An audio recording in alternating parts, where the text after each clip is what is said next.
Good evening. Thank you for watching my introduction on building leadership. I'm Sarah Vonfeld, Module 1. My personal demographics up in the left hand corner is my family.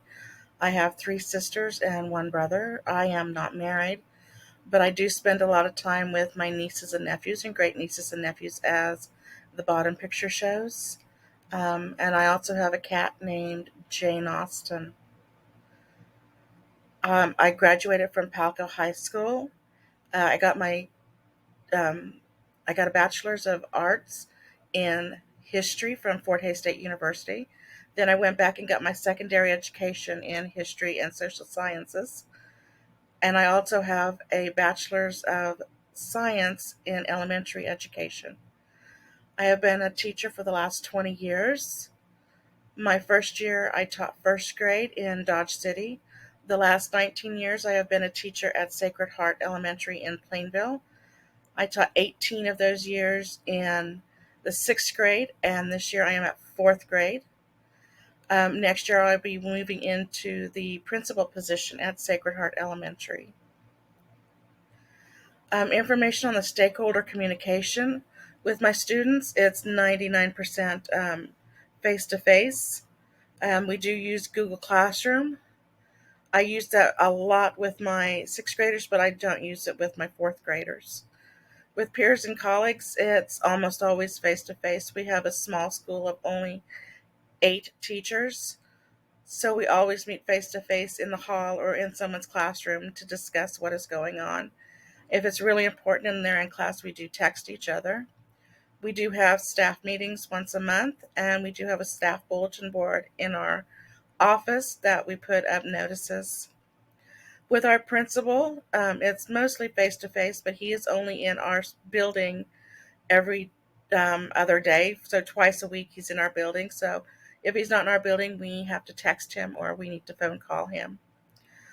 Our superintendent is a diocese wide superintendent. So his office is over an hour and a half away. So it's mostly email. He does come to our school once a month or every other month. So that would be face to face. Our pastor is usually face to face, but if he doesn't come over to the building or we can't are not able to go over to his office, then it would be text or phone call. For parents, most of the time it is face to face. We meet, our parents come in before school or after school to discuss things with us. We also have a home and school meeting once a month, so that is face to face. We do text our parents. I use the Remind app to discuss things with my parents in my fourth grade class. We also phone call. Our school wide communication is ADT. We use that to let out school closures or reminders for some stuff that is going on within our school.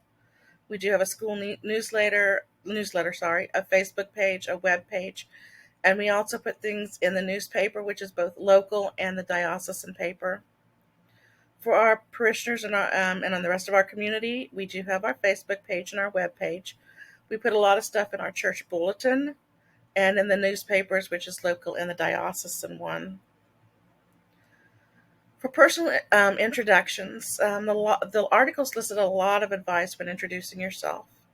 One of them was go beyond your title. What do you want to be known for? Yes, I want to be known for a teacher, but I also want to be known for more than just teaching. I want to be known as a mentor. I want to be known as, you know, a colleague, soon to be principal. So I want this. I want to reflect that to the stakeholders and my students. You also need to show respect. You won't always agree on everything that the parents want or the administration wants, but you need to be respectful. And when you're introducing yourself, you need to let that person know that you um, are glad that they are talking to you. Make it personal. As one of the articles said, tell your story. Also, you need to make sure that the students know a little bit about you, the parents know a little bit about you when you're introducing yourself, that they are feel more comfortable with you. Actively listen. This is a big one for me. I teach my students often how to actively listen, that you can't just hear someone, you have to pay attention to what they're saying. You have to get eye contact with them, and you need to make sure that they know that you are listening to them. And you need to communicate clearly and effectively. When you are introducing or even just talking, period, the person you are talking to needs to know what you are discussing. You need to be very upfront with it, and you need to be very clear on what is going on. Our communication policy, since we are a diocesan-wide district, the diocese has left it up to individual schools in order to make their communication policies. At our school, we communicate through official means with the parents. We do face to face, we do phone calls, texts, emails, Remind app, the ADT, etc.